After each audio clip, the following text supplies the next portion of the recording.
How does one tell a story, explain a setting, develop the characters, all in a 30-year span? Martin Scorsese knows the answer, as his 1990s crime flick, Goodfellas, is a prime example of this. The movie is well received by both critics and audiences alike. Well, it's my privilege, thank you.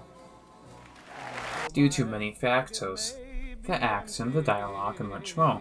But what we are looking at today is Scorsese's execution of Goodfellas through the techniques he used to create a vivid picture presented to the audience. The techniques are music, visuals, and pacing edited together to fully immerse us in Henry Hill's story. Scorsese assembled a team of talented people to collaborate with him on the movie. For the visual aspect, he threw in Michael Ballhaus for cinematography. The movie was shot with an Aeroflex 35BL full-size film camera, and the cinematography looks great. Like this can be a computer wallpaper. Aesthetic has this gritty look because it is the organized crime world and a realistic depiction of New York. But the movie can have this really wholesome vibe through the first half or so. It's this romanticized lifestyle to crime. It's like what Karen said, it didn't feel like crime.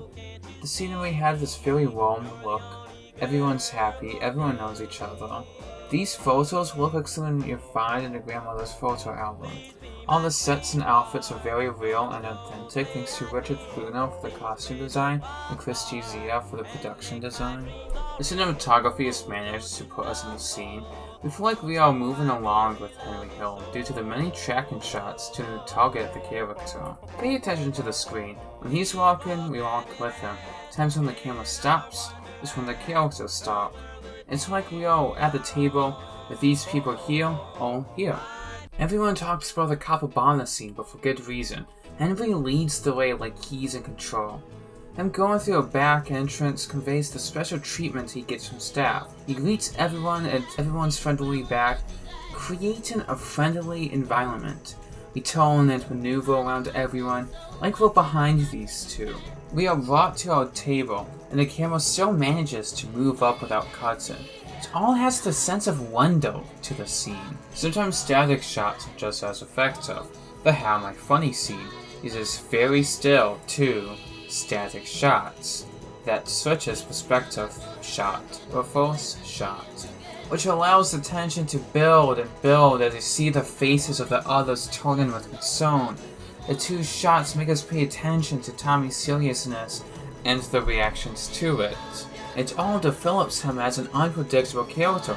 The tension keeps building and building until Get the fuck out of here, Tommy. You motherfucker, I almost had him. it is all paid off. The movie occasionally favors quick zooms or close-ups when it is important to pay special attention to a specific thing. So just when Henry and Karen are arguing, it zooms in on one of their kids. Henry, the narrator, never says, "My kids grew up in a dysfunctional household since I was a criminal, blah blah blah blah blah." This one shot adds a whole extra layer to the story. It uses the show don't tell rule to convey what the characters are feeling. A time when it uses quick cuts is when Karen yells at Henry's secret girlfriend. These quick cuts help elevate the fact that she's upset and her franticness. The cinematography isn't calm because Karen isn't calm. Along with a quick pace, the movie manages to transition without feeling too abrupt. It all begins with the credits, which foreshadows the rest of the movie. The credits going by sets up a fast pace of scenes. The quote, As far back as I can remember, I always wanted to be a gangster. sets up Henry's goal and character of wanting to live in this type of life. The rest of the movie's scenes never lingers on too long or is too short. It all feels like it's the proper length. Example, after we see the Why Am I Funny scene, we cut to the related scene of Sonny discussing with Polly about Tommy's unpredictable qualities. It ends with Sonny owning the Bamboo Lounge, which ties to Tommy and Henry burning it down due to financial reasons. The discussion they have in the car sets up the time when Henry first meets Calvin. That all moves so smoothly. Sometimes when the scene is over, it just cuts to the next part. Didn't mean anything by it. That's just That's just the way he Just was. watch the game. We're not doing too good with the game.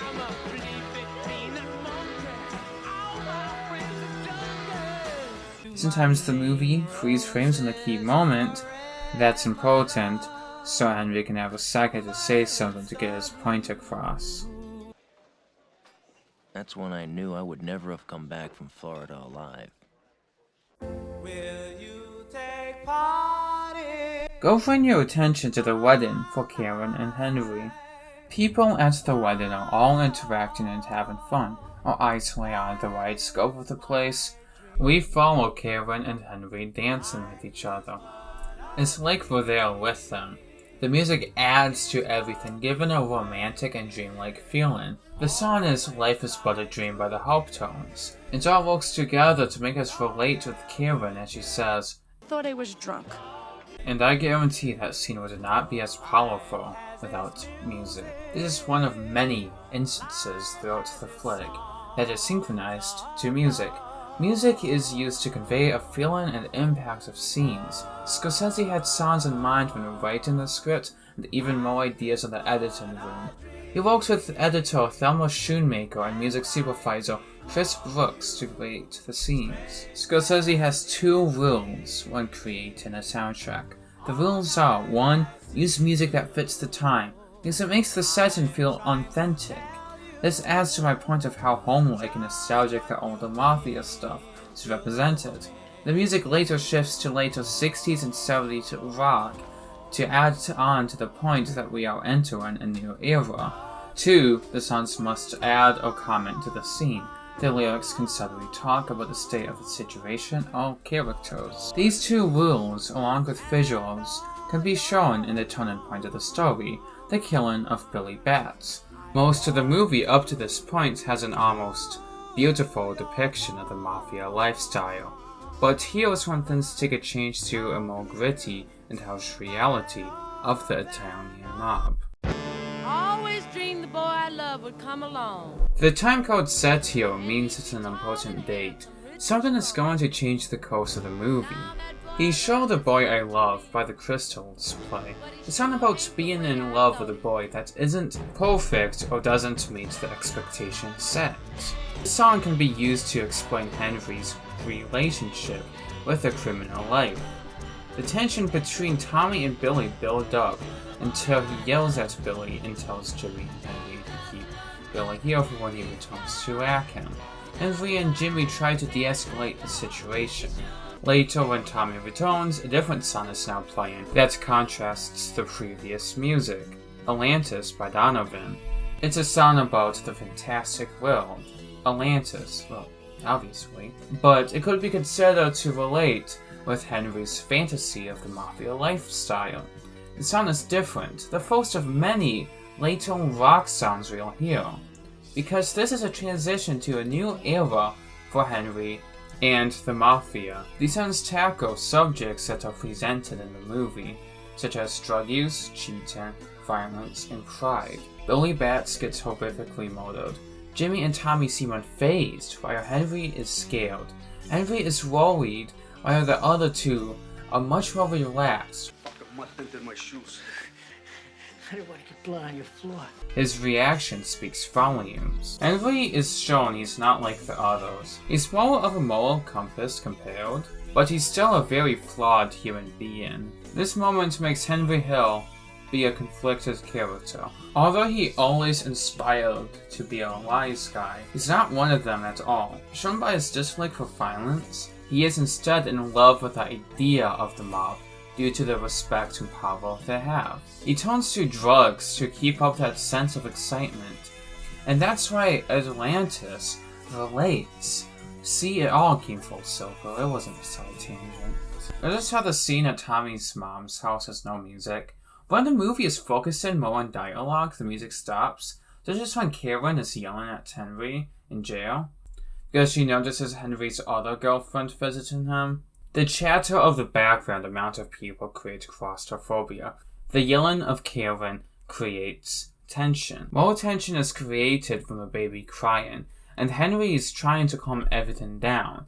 Not having any music brings our attention to this.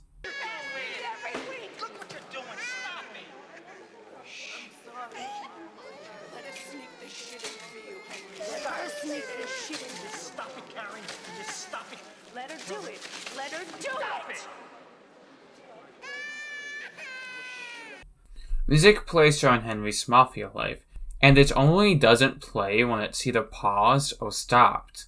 Henry enters the drug world in jail, and when released, Polly tells Henry to not continue dealing or doing drugs. Drugs are considered self-destructive and evil by the mob. Gimme Shelter by the Rolling Stones play.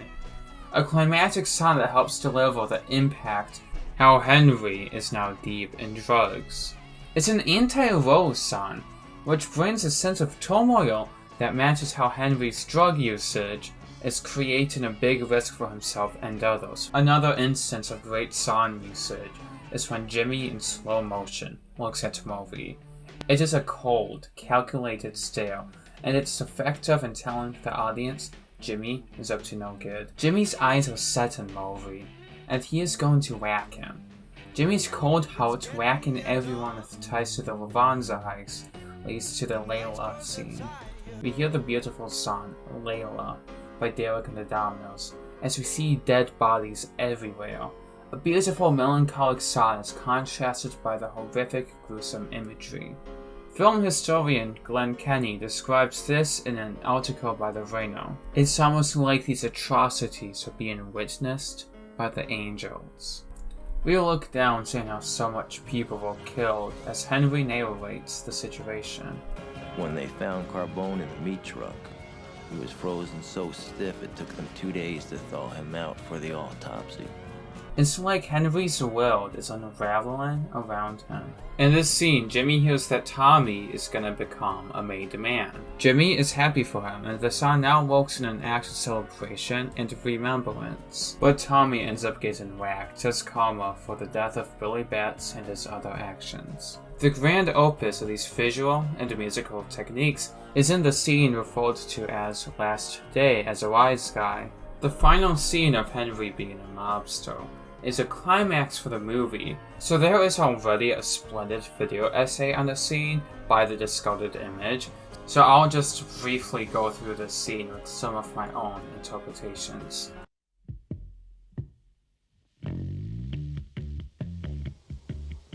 It is a busy day for Henry. It starts with Henry getting a hit of coke to a guitar riff and drums, to which sounds like a heartbeat. Henry lists off the things he has to do. I was gonna be busy all day. I had to drop off some guns at Jimmy's to match some silencers he had gotten. I had to pick up my brother at the hospital and drive him back to the house for dinner that night, and then I had to pick up some new Pittsburgh stuff for Lois to fly down to some customers I had near Atlanta. Time cards are added so we can keep track of the day along with Henry. The helicopter is extra anxiety, which no one believes besides Kevin, as he could be paranoid due to him being strung out. The song keeps changing to match the often moving scattered mindset of Henry and the change of the day, with lyrics that comment on his condition. The camera lingers on and gets distracted along with Henry, until we are startled by him almost hitting the car. He keeps going from one place to another. Oh no, the silencers do not fit. The doctor keeps Henry in the hospital. Quick cuts are used to show his impatience. Another hit to a guitar riff and drum beats that sounds like a heartbeat again. After romancing Sandy, he runs off with a coke. The final dinners which always seems like a delicacy for the Mafia, it's not the same this time. Henry is strung out, annoyed. He zones out as the camera zooms out. And then Henry gets caught. The music stops until the very end because the mobster life is over. The cinematography looks drab and gray as this time of excitement is over. Henry reflects back on the glory days, disappointed with his life. And then that's it. It is hard to tell a story through someone's life, but Scorsese achieves bringing the audience through a vivid depiction of 3 decades in the life of the Mafia through the use of visuals, music, and pacing. In a world that's powered by violence, on the streets where the violent have power, a new generation carries on an old tradition.